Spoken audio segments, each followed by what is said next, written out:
And for more on the situation on the ground now, I'm joined tonight by Lieutenant Colonel Jonathan Conricus, spokesman for the Israeli Defense Forces. Lieutenant Colonel, we so appreciate you coming back on the show. As you know, there's been widespread outrage in the region over the blast at a Gaza hospital that has killed hundreds of people. Israel has, of course, strongly denied that it was responsible. And I know you've presented evidence to show the blast was not likely caused by an Israeli airstrike.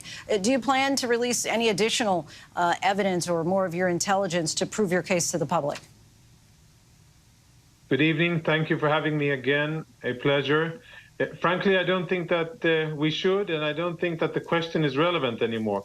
This was a fake Hamas event that was staged and used out of proportion, unfortunately spiraled out of Gaza, and as you just showed, was used by anti-Israelis and Hamas supporters to stoke unrest and violence in many other locations.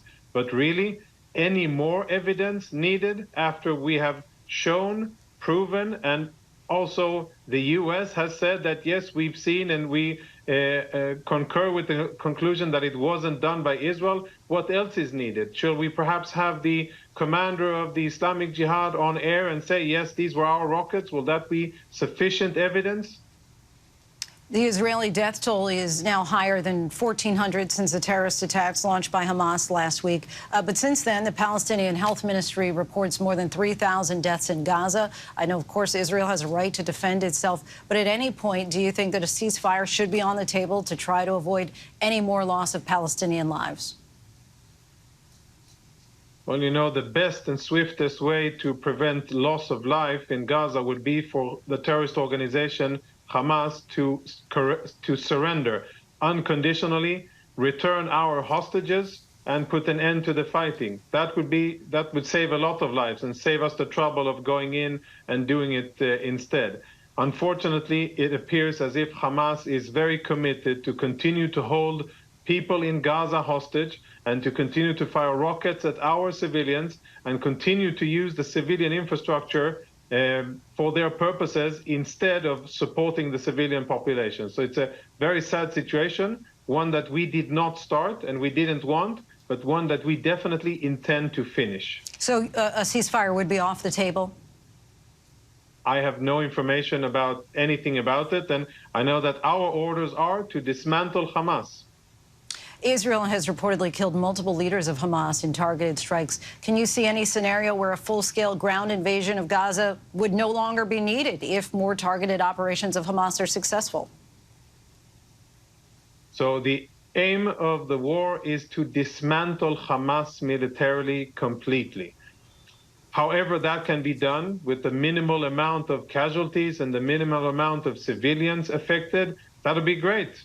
But based on previous experience and what we've seen in previous wars, not only ours, usually that kind of objective is achieved not only by aerial bombardment, but by ground operations. So in our mind, everything, all of the options are on the table. Our forces are ready and continue to prepare themselves for the next stage of operations. We continue to strike Hamas targets from the air, and we continue to do so while trying to minimize the effect on civilians, because we have said before, and I will say it again, the people of Gaza are not our enemy. It is the organization that controls Gaza, Hamas. They are our enemy, and at the end of this war, they will be gone.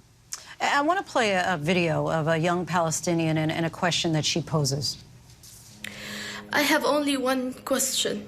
We as civilians, where are we supposed to go?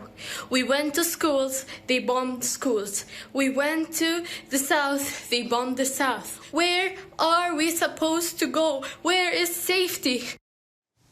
Lieutenant Colonel, how would you respond to that young lady? I feel for her fears, and I can say that they are there's mirror images of that fear and much more fear in Israel as well. And any effect on civilians is not what we're looking to do. And to that girl, I can say, if she and her family has already gone south, that's good. That is already safer. And where could she go? As far as possible from Hamas. Her parents should take her as far as possible from Hamas activities and infrastructure. Stay away from these vile murderers and people that are cowards who use civilians as their human shields. And if they try to use it as human shields, resist against it and don't allow Hamas to do so. That is my message, because Hamas governs the Gaza Strip. It isn't Israel who governs. And we didn't start this war. We are responding to it. And everything that we do is in order to make the situation in southern Israel better.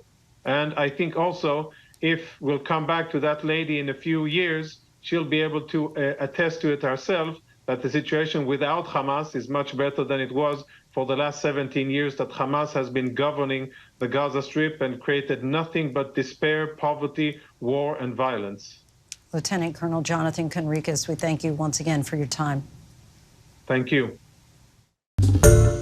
Hi, everyone. George Stephanopoulos here. Thanks for checking out the ABC News YouTube channel. If you'd like to get more videos, show highlights, and watch live event coverage, click on the right over here to subscribe to our channel. And don't forget to download the ABC News app for breaking news alerts. Thanks for watching.